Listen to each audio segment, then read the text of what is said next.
Telepon itu bergetar di tangan suamiku tepat saat lampu dapur berkedip mati. Udara di rumah mendadak terasa sempit, seolah dinding mendekat tanpa suara. Aku berdiri tanpa alas kaki, tak siap, sementara pintu belakang berderit perlahan. Di sudut ruangan, seseorang berdiri terlalu dekat, aku tahu keberadaannya sebelum berani menoleh. Tubuhku kosong, pikiranku tertinggal, dan kendali bukan milikku. Kepercayaan yang selama ini kupeluk terasa rapuh, hampir runtuh, tanpa alasan yang bisa kupegang. Lalu ada jeda. Detik yang terlalu panjang. Napas tertahan. Langkah yang berhenti. Tatapannya menancap, keriput wajah itu tajam oleh ketakutan yang diwariskan. Tangannya mencengkeram lenganku, dingin dan mendesak. Saat itu aku tahu, aku harus kabur sekarang juga. Rumah menjadi sunyi. Jantungku berteriak. Dan rasa aman lenyap begitu saja. Bayangan masa lalu bangkit tanpa undangan. Dan dari ambang pintu itu, aku mengerti ancaman tidak datang dari luar. Keputusan hidup dan mati menyempit menjadi satu langkah. Pernahkah kamu merasakan firasat yang memaksa tubuhmu bergerak sebelum pikiran sempat menolak? Lampu ruang tengah menyala terlalu terang malam itu. Aku berdiri diam, menunggu sesuatu yang tak bisa kusebut, dengan jantung yang berdetak setengah langkah lebih cepat dari biasanya. Rumah ini dulu selalu berbunyi. Jam dinding berdetak, kulkas mendengung pelan, lantai kayu berderit ketika diinjak. Sekarang, suara-suara itu terasa asing, seperti direkam ulang dan diputar dengan tempo yang salah. Aku menyadarinya saat aku berhenti di depan pintu kamar tidur, tangan menggantung di udara, ragu untuk memutar gagang. Ada perasaan tipis, bukan takut, belum, lebih seperti insting yang berbisik agar aku berhati-hati. Suamiku sudah di dalam, duduk di sisi ranjang. Punggungnya menghadapku. Aku bikin teh, kataku, lebih untuk memastikan suaraku masih terdengar normal. Jawabnya, pendek. Tanpa menoleh.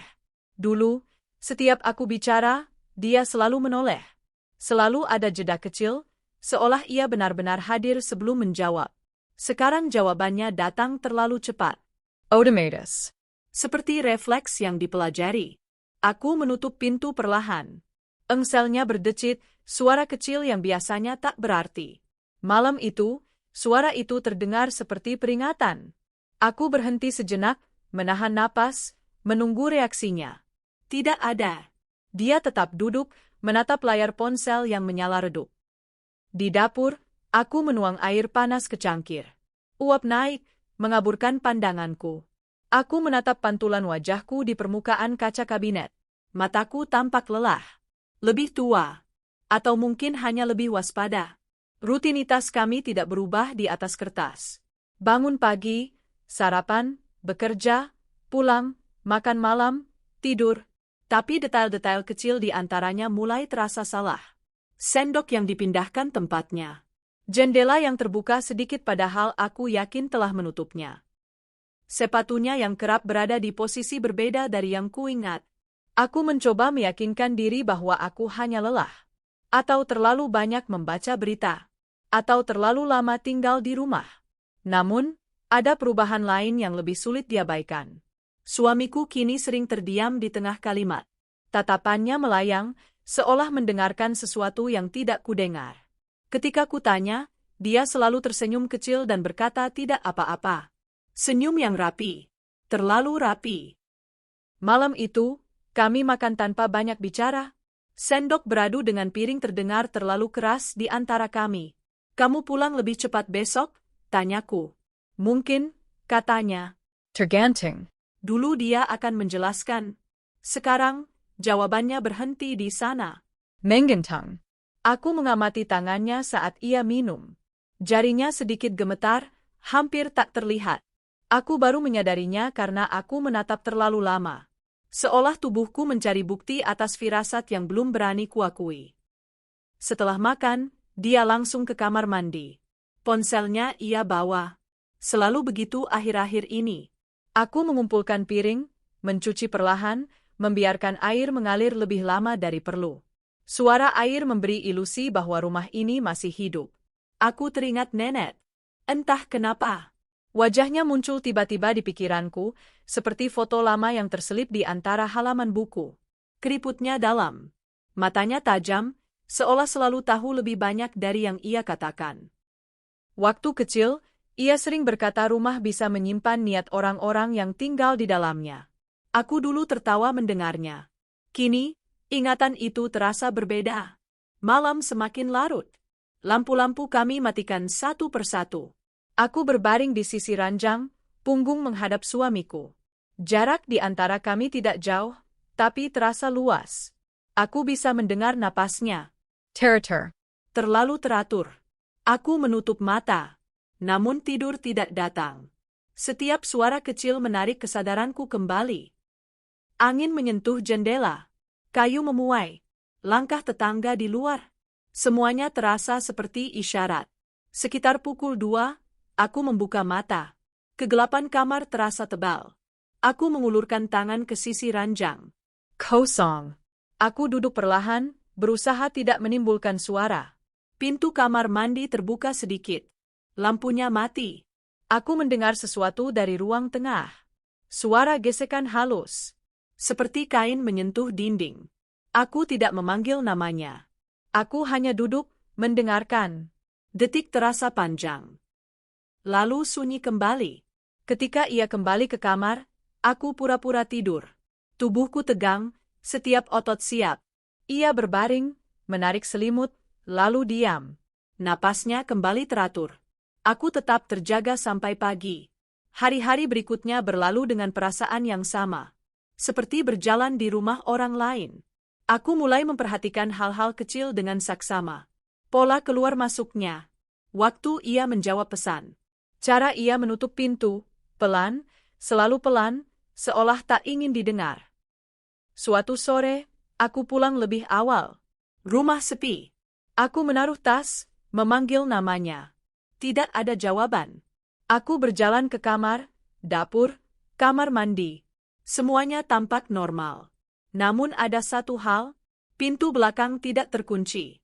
Aku berdiri di depannya, menatap kunci yang tergantung bebas. Jantung ke berdebar. Aku yakin pagi tadi aku menguncinya. Aku selalu menguncinya. Aku mencoba mengingat ulang gerakanku, detailnya, perasaan di tanganku saat memutar kunci. Aku mengunci pintu itu perlahan, lalu menempelkan dahi ke kayunya. Dingen. Malam itu, sebelum tidur, aku memeriksa seluruh rumah.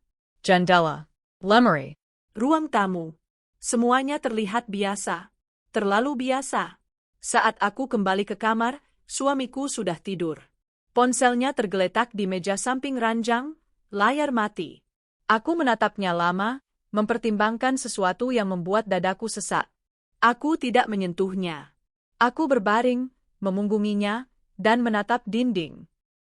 Bayangan nenek kembali muncul, kali ini disertai suaranya yang pelan, hampir berbisik, seperti dulu saat lampu mati lebih cepat dari biasanya. Jika rumah terasa berbeda, dengarkan. Aku tidak tahu kapan aku tertidur. Yang ku tahu, aku terbangun oleh suara kecil di lorong. Seperti langkah ringan yang terlalu hati-hati. Aku menahan napas. Rumah ini kembali sunyi. Dan untuk pertama kalinya, aku yakin, aku tidak sendirian di dalamnya. Langkah itu berhenti tepat di depan pintu kamar. Tidak ada ketukan. Tidak ada suara napas yang jelas. Hanya jeda yang terlalu rapat untuk disebut kebetulan. Aku duduk tegak, selimut menempel di kulit seperti beban, dan kegelapan terasa punya mata. Siapa? Suaraku keluar kecil, serak, seperti tak yakin. Tidak ada jawaban. Aku menatap sisi ranjang. Suamiku masih di sana. Berbaring, punggungnya menghadapku. Bahunya naik turun pelan. Terlalu pelan. Aku tidak tahu apakah dia tidur atau sedang berpura-pura. Aku tidak bergerak. Aku hanya mendengarkan, menunggu suara berikutnya, menunggu lantai kayu berdecit lagi. Namun yang terdengar justru hal lain, bunyi pintu belakang ditarik pelan, lalu klik halus, seperti kunci diputar dari arah luar. Dingin merayap dari telapak kaki sampai ke tengkukku. Aku ingin bangun, tapi tubuhku menolak.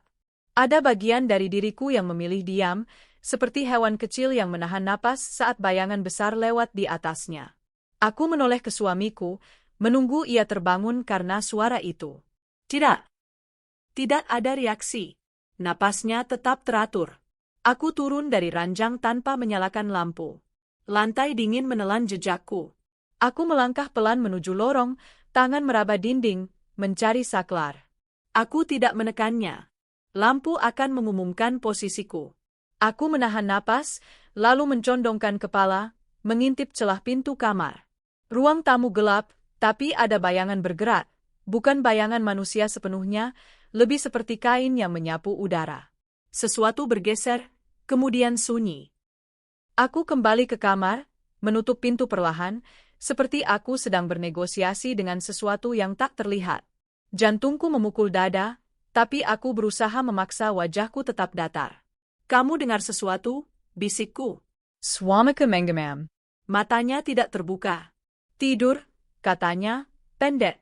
Satu kata itu jatuh seperti batu. Bukan karena maknanya, tapi karena kecepatan ia mengatakannya.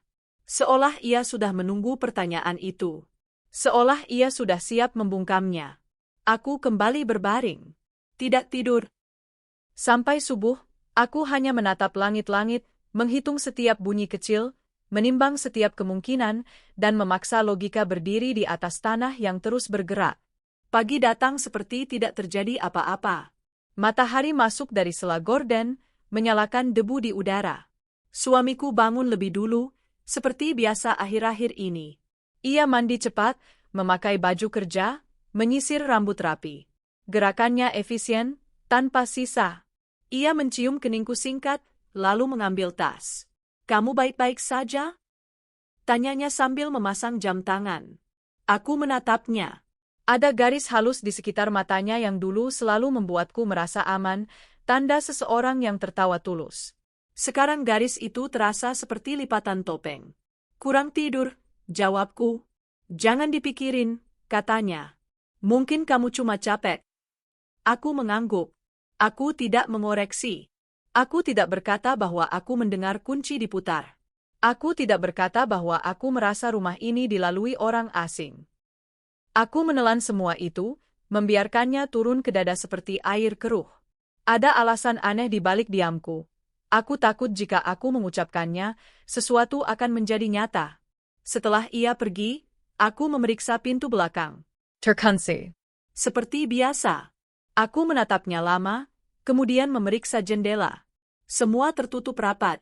Aku berjalan ke dapur, memeriksa laci sendok, lemari bumbu, rak piring. Rutinitas kecil yang kupakai untuk menenangkan diri. Aku menyalakan radio, pelan, sekadar memberi rumah ini suara manusia. Namun suara radio malah membuatku semakin sadar, ada ruang kosong di antara nada-nada itu. Ada keheningan yang tak bisa diisi. Sekitar jam 10, bel rumah berbunyi. Aku tersentak, seperti ada jarum menusuk kulit. Aku berjalan pelan ke pintu, mengintip melalui lubang kecil. Seorang perempuan tua berdiri di teras. Tubuhnya kecil, tapi cara ia berdiri membuat ruang terasa sempit. Karadungnia polos. Tanggania menggenggam tas kain usang. Nenek. Aku membuka pintu setengah, cukup untuk memastikan ini nyata. Nek, suaraku hampir hilang. Matanya menatapku tanpa senyum, seolah ia datang bukan untuk bertemu, melainkan untuk mengambil sesuatu. Udara di sekelilingnya seperti membawa aroma tanah basah dan lemari kayu tua. Kamu sendiri? Tanyanya. Ayah. Suami kerja. Nenek tidak masuk duluan seperti orang tua biasanya. Ia menatap ke belakangku, ke dalam rumah, seolah memeriksa apakah ada orang lain yang bersembunyi.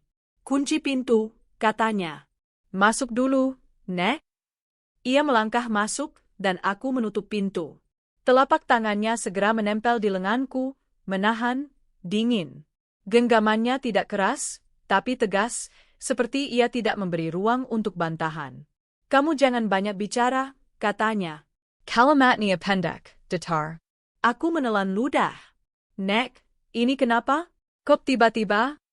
Nenek mengangkat tangan, menyuruh diam. Ia berjalan ke ruang tamu, mematikan radio. Seketika rumah kembali sunyi. Sunyi yang menonjol. Aku mengikuti di belakang. Di bawah cahaya siang yang seharusnya menenangkan, wajah nenek terlihat semakin tajam.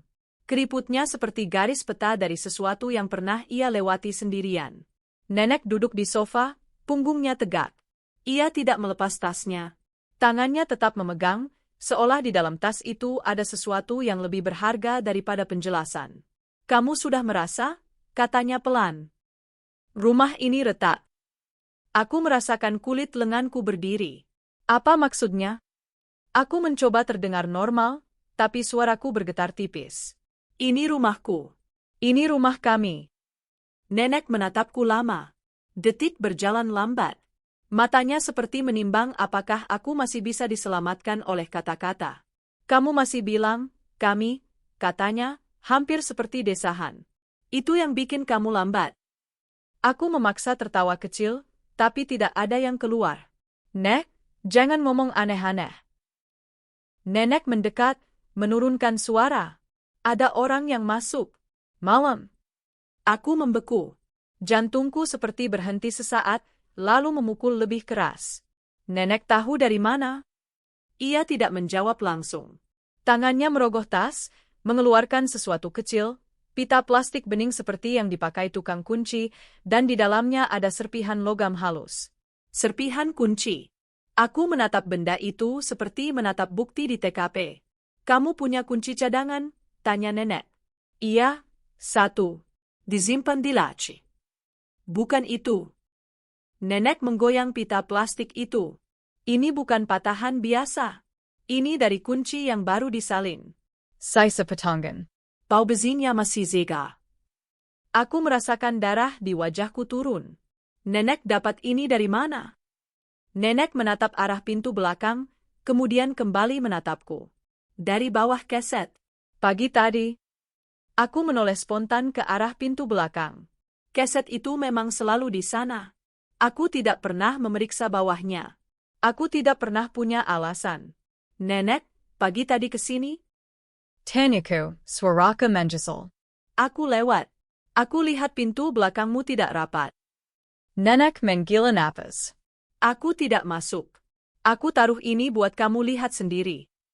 Aku mencoba menyatukan semuanya. "Tapi, kalau ada orang masuk, kenapa nggak lapor polisi?"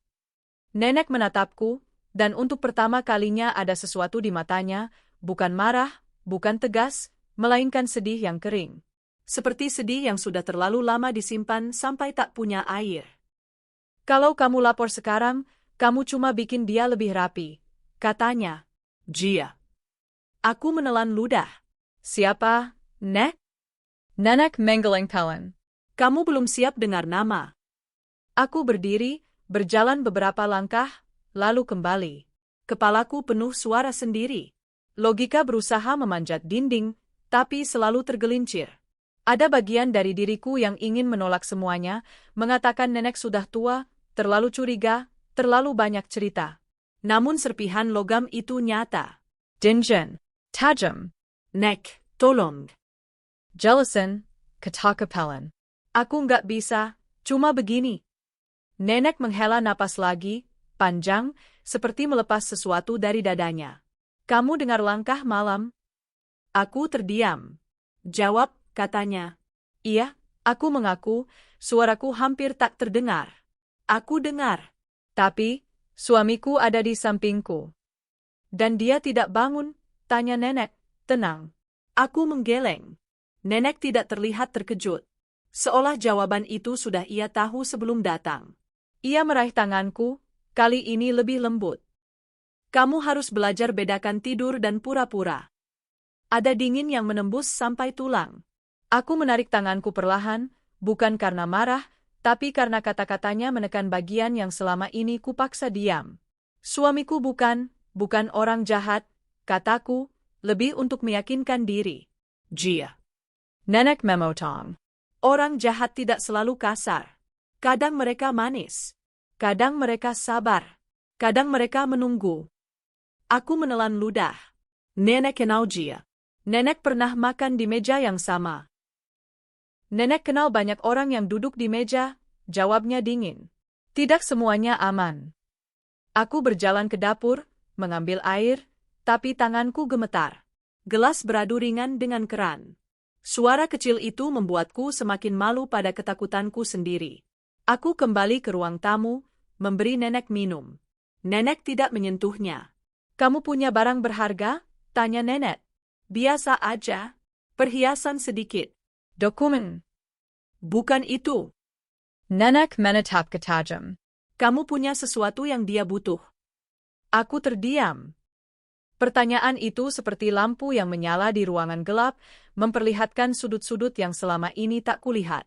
Aku mencoba mengingat hal-hal yang akhir-akhir ini menjadi sumber pertengkaran kecil, berkas warisan ayahku yang belum kuproses, sertifikat tanah di kampung yang kusimpan di map, rekening tabungan yang hanya atas namaku, dan satu hal yang paling jarang kubicarakan, catatan medis lama yang selalu kusembunyikan karena takut menjadi beban.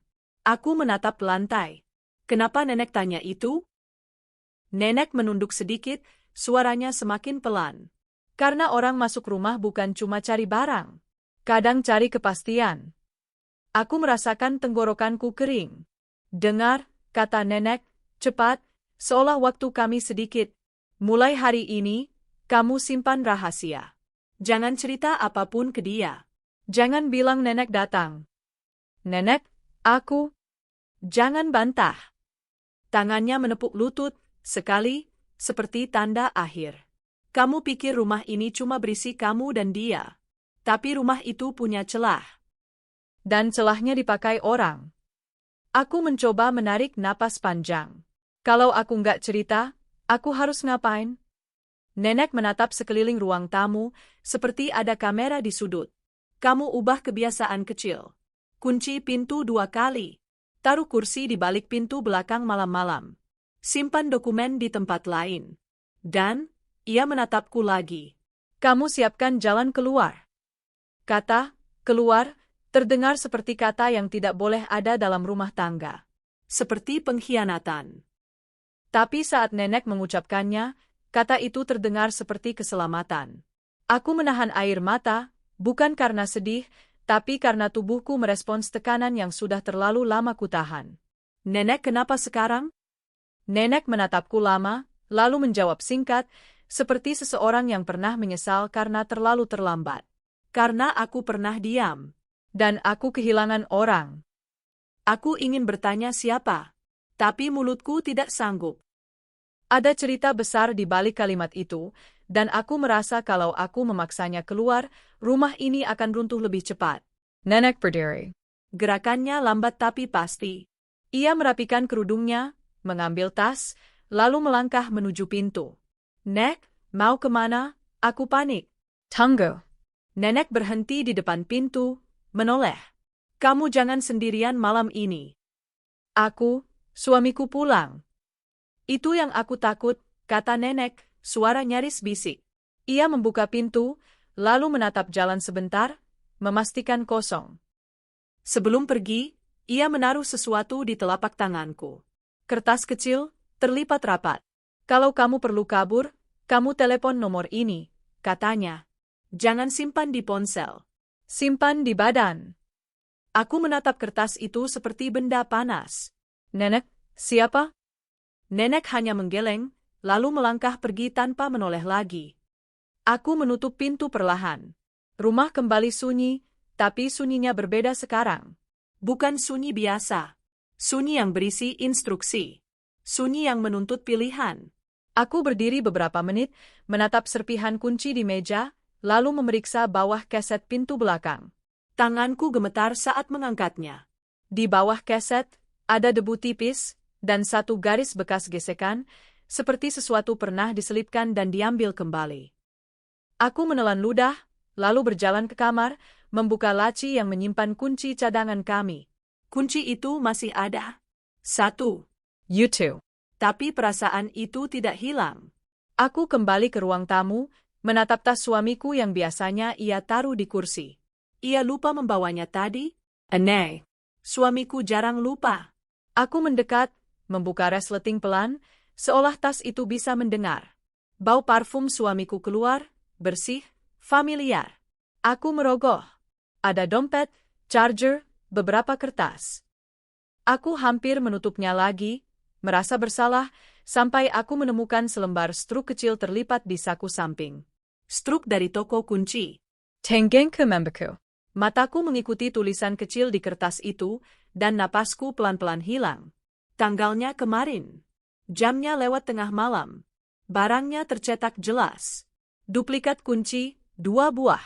Aku berdiri tanpa bergerak, struk itu di antara jari-jariku seperti bukti yang terlalu tipis untuk menahan runtuhnya dunia, namun cukup tajam untuk melukai. Rumah ini tetap sunyi. Tapi sunyi itu kini punya bentuk. Dan bentuknya mengarah langsung pada suamiku.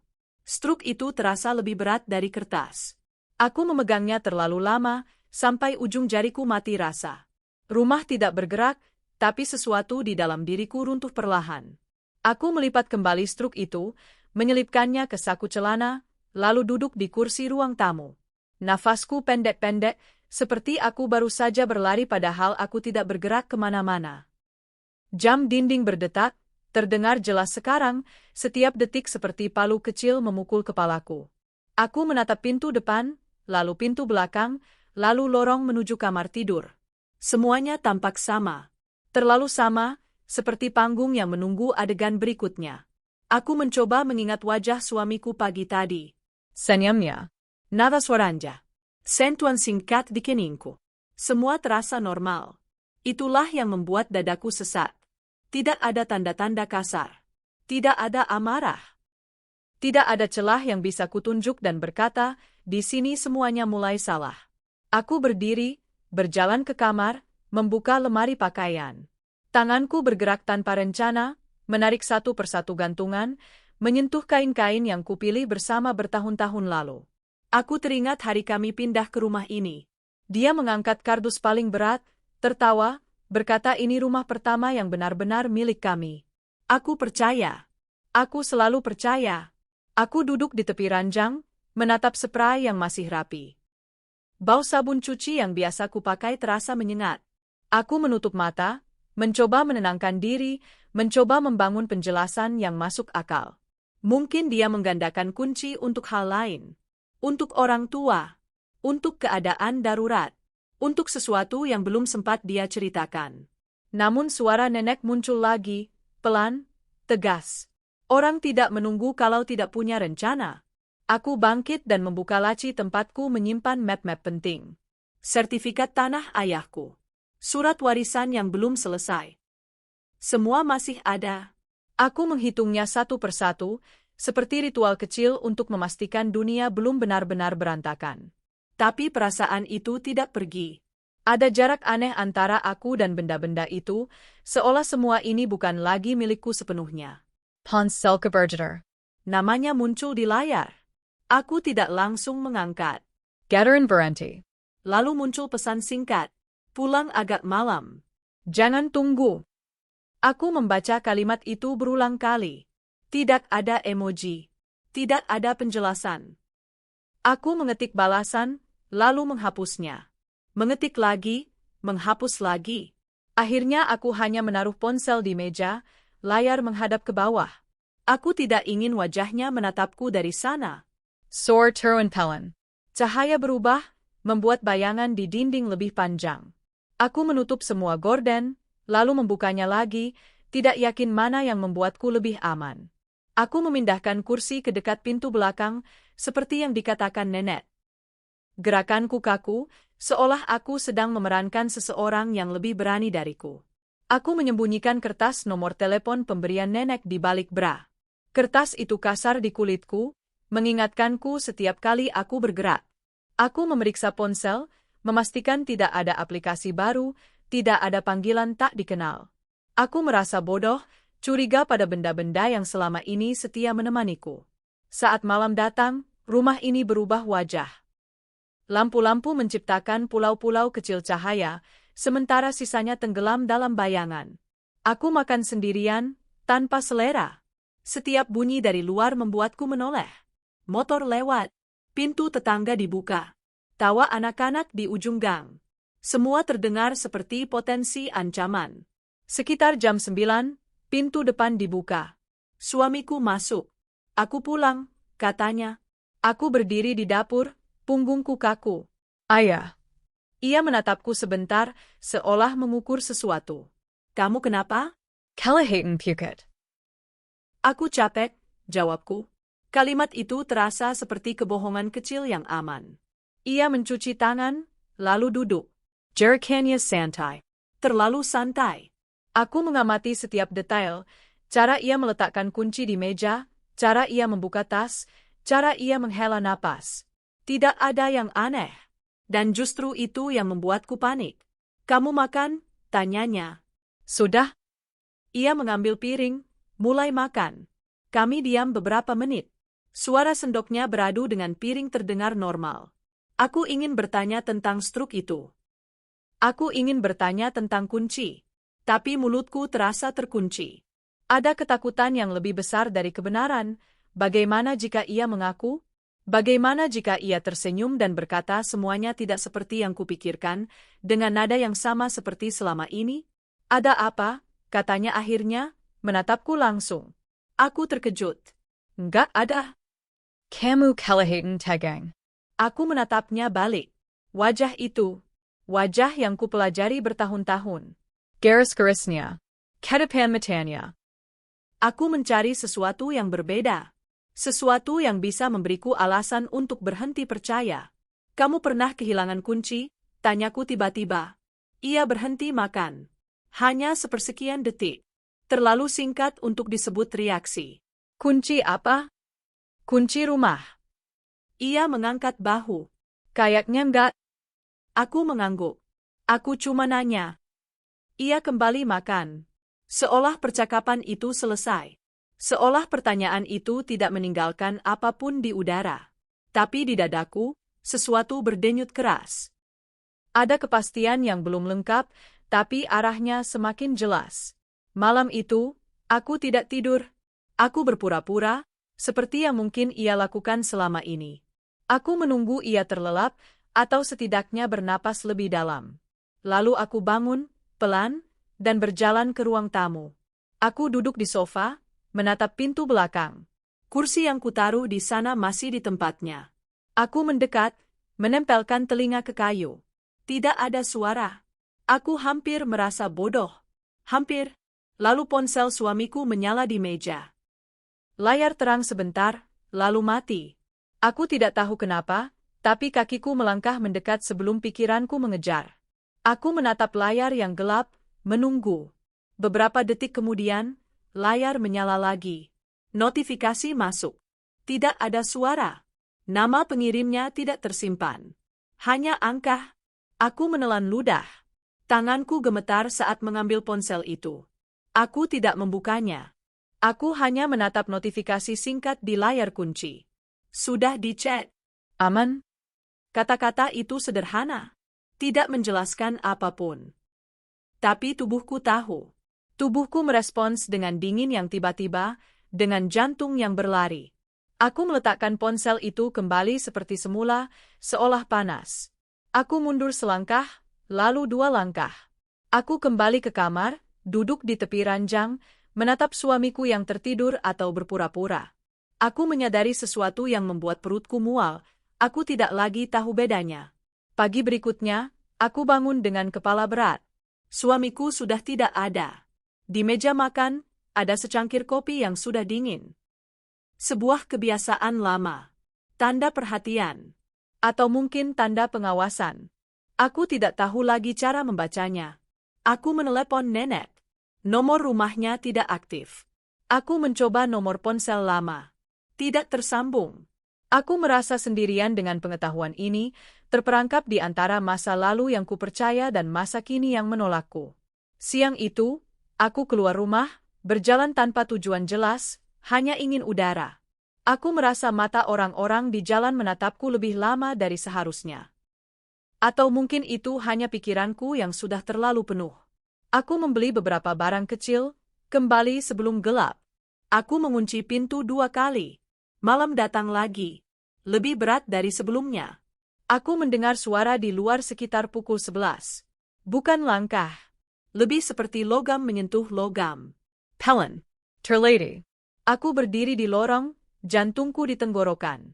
Aku menatap pintu belakang. Kursi di sana bergeser sedikit. Ada bayangan di balik kaca buram. Seseorang berdiri terlalu dekat. Aku mundur perlahan, tanpa suara. Aku ingin memanggil suamiku. Aku ingin berteriak. Tapi sesuatu di dalam diriku sudah tahu jawabannya. Kunci berputar. Dan pada detik itu, semua sisa keraguan lenyap. Bertahan hidup bukan lagi pilihan moral. Itu satu-satunya pilihan yang tersisa. Udara di rumah ibu terasa lebih dingin dari biasanya. Bukan karena AC, tapi karena terlalu banyak hal yang ditahan di dalam dinding-dinding tua itu. Aku berdiri di ruang tamu dengan punggung tegak, telapak tangan sedikit basah, napas terukur. Di hadapanku, keluarga besar duduk membentuk setengah lingkaran, seperti penonton yang belum tahu apakah mereka datang untuk pesta atau pemakaman. Raka duduk di ujung, bersandar santai, tapi kakinya bergerak kecil tanpa henti. Gerakan mikro yang sulit ia kendalikan. Paman Sinta duduk di tengah, posisi yang selalu ia pilih, wajahnya tenang, senyum tipis yang sejak dulu dianggap bijak. Ibu mertua duduk di sampingnya, tangannya terlipat di pangkuan, wajahnya bingung, tidak sepenuhnya mengerti kenapa kami dipanggil mendadak. Sinta duduk di sampingku. Bahunya lurus, tapi aku bisa merasakan getaran halus dari napasnya. Dira kami titipkan di rumah Bu Rini. Ini bukan tempat untuk anak. Mas Arga, suara Paman Sinta membuka, rendah dan terkontrol. Katanya ada masalah. Aku mengangguk pelan. Era. Tidak ada basa-basi. Tidak ada senyum. Aku tidak datang untuk disukai. Masalah keluarga sebaiknya diselesaikan baik-baik, lanjutnya. Tanpa emosi. Aku menatapnya lurus. Untuk pertama kalinya sejak aku mengenalnya, aku tidak merasa kecil di depan nada bicaranya. Justru karena itu saya di sini.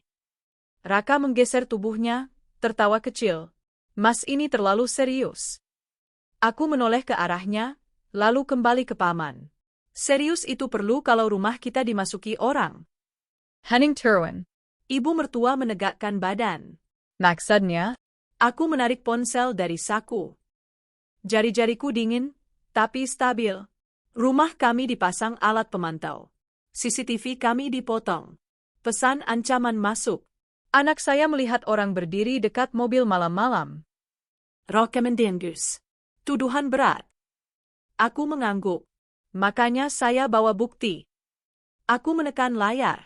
Foto perangkat hitam di belakang lemari muncul. Lampu mikro kecil terlihat jelas. Aku meletakkan ponsel di meja tengah, membiarkan semua orang melihat. Ibu mertua menutup mulut. Itu apa? Alat pemantau, jawabku singkat. Paman Sinta tidak langsung bereaksi. Ia hanya menatap layar, lama, terlalu lama. Orang yang tidak terlibat biasanya akan kaget atau marah. Orang yang terlibat, menghitung. Raka bergerak lebih cepat. Itu bisa dipasang siapa saja. Mas jangan asal. Aku memotong, suaraku tetap datar. Plat mobil luar kota di ujung gang. Orang bengkel mengenali Raka. Raka berdiri setengah. Siapa yang bilang? Aku menatapnya.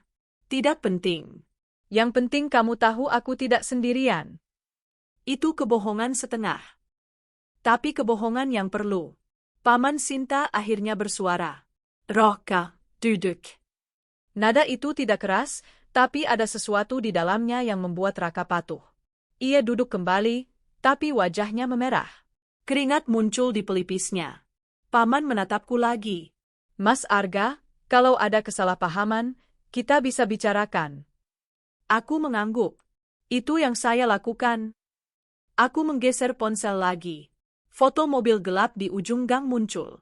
Panchalan Kaka Diaperbezer. Wajah Paman Sinta terlihat samar tapi cukup jelas untuk dikenali oleh orang yang mengenalnya seumur hidup. Ibu mertua terperanjat. Itu? Tidak ada yang menjawab. Aku membiarkan gambar itu bekerja sendiri. Raka berdiri lagi, kali ini penuh. Ini fitnah. Aku menatapnya tenang. Kalau fitnah, kenapa kamu panik waktu tahu orang bengkel bicara? Raka membekir. Matanya bergerak ke arah paman, lalu kembali padaku. Kamu nggak tahu apa-apa. Aku mendekat satu langkah. Tidak agresif. Hanya cukup dekat untuk membuatnya merasa ruang menyempit. Aku tahu cukup untuk melindungi keluargaku. Paman Sinta menarik napas panjang. Senyum tipisnya hilang. Untuk pertama kalinya, wajahnya terlihat tua. Mas Arga, katanya pelan. Kamu ini orang luar. Kalimat itu seperti pisau lama yang diasah kembali. Aku tersenyum kecil. Ayah. Dan justru karena itu saya bisa melihat. Ibu mertua menoleh bolak-balik, suaranya gemetar. Kalian ini ngomong apa sebenarnya? Paman menutup mata sebentar. Saat ia membukanya lagi, nadanya berubah. Lebih berat. Raka, keluar. Apa? Raka menoleh cepat. Keluar, ulang paman. Sekarang? Raka menatapnya tak percaya. Om. Keluar, katanya lagi, lebih keras. Raka melirik kami, lalu melangkah keluar ruang tamu dengan langkah kasar. Pintu ditutup keras, membuat bingkai foto di dinding bergetar. Hening kembali turun. Lebih tebal dari sebelumnya.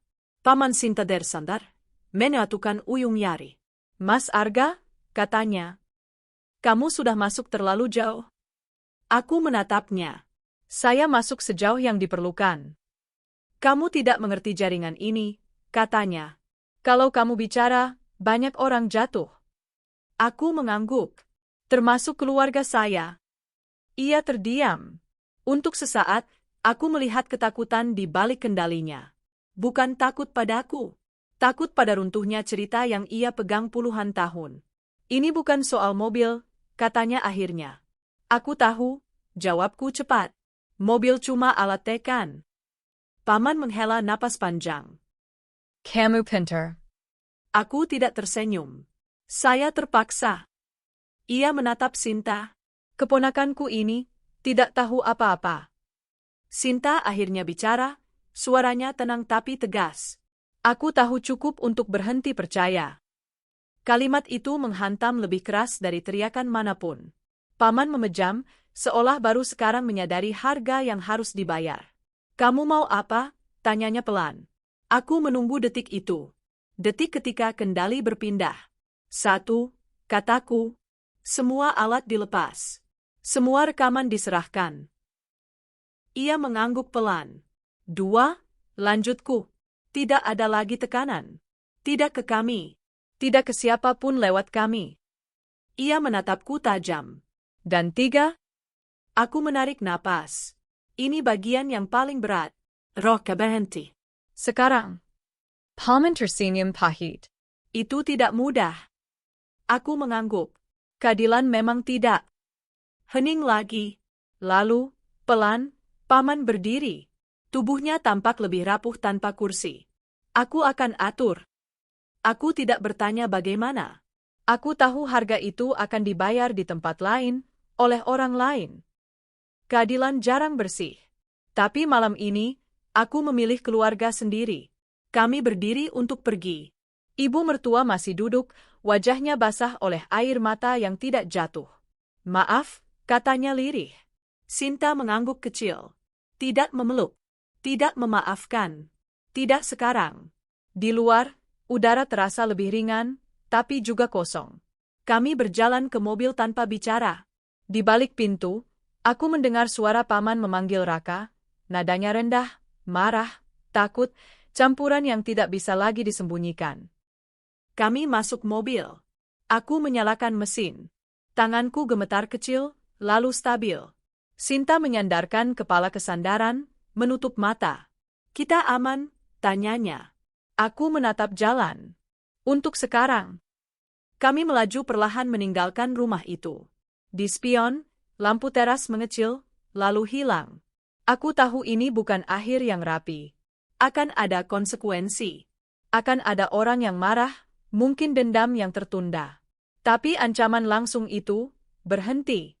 Di dalam mobil, hanya suara mesin dan napas kami. Dan dalam hening setelah badai itu, aku sadar, ketakutan terbesar bukan lagi pada mereka, melainkan pada apa yang harus kami bangun kembali setelah semua ini runtuh. Pagi kembali datang dengan cara yang lebih jujur. Tidak terlalu cerah. Tidak juga gelap. Cahaya masuk lewat jendela seperti biasa, tapi aku tahu ada sesuatu yang telah bergeser di rumah ini, bukan benda, melainkan cara kami mendengar, melihat, dan bernapas. Aku berdiri di dapur, menuang air panas ke cangkir kopi. Uap naik pelan, membawa aroma pahit yang menenangkan. Tanganku tidak lagi gemetar. Itu bukan berarti aku tenang sepenuhnya. Hanya berarti tubuhku sudah berhenti siaga sepanjang waktu. Seperti prajurit yang baru saja turun dari medan perang dan masih belum percaya bahwa senyap ini nyata. Sinta duduk di meja makan, menatap halaman dari balik jendela.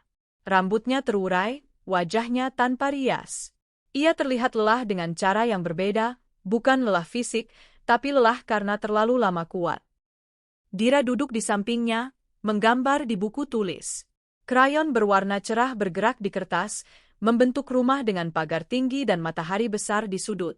Aku memperhatikan gambar itu lebih lama dari seharusnya. "Rumah siapa?" tanyaku pelan. "Rumah kita," jawab Dira tanpa menoleh. "Biar aman." Aku mengangguk, menelan sesuatu di tenggorokan. Anak-anak tidak butuh penjelasan panjang untuk memahami dunia. Mereka hanya butuh tanda-tanda bahwa rumah masih berdiri. Hari-hari setelah itu berjalan pelan. Terlalu pelan bagi orang luar, mungkin. Tapi bagiku, setiap jam yang berlalu tanpa pesan masuk adalah kemenangan kecil. Aku memeriksa ponsel lebih jarang. Bukan karena lupa, tapi karena belajar melepaskan. Kamera CCTV sudah diganti. Router dipindahkan. Kabel-kabel diperiksa ulang oleh orang yang benar-benar kami pilih sendiri. Tidak ada lagi celah 2 menit. Raka tidak pernah menghubungi lagi. Paman Sinta juga menghilang dari percakapan keluarga. Grup keluarga besar menjadi sunyi dengan cara yang canggung. Tidak ada yang bertanya langsung. Tidak ada yang meminta klarifikasi. Seolah semua sepakat bahwa beberapa hal lebih baik dibiarkan mengendap tanpa diaduk.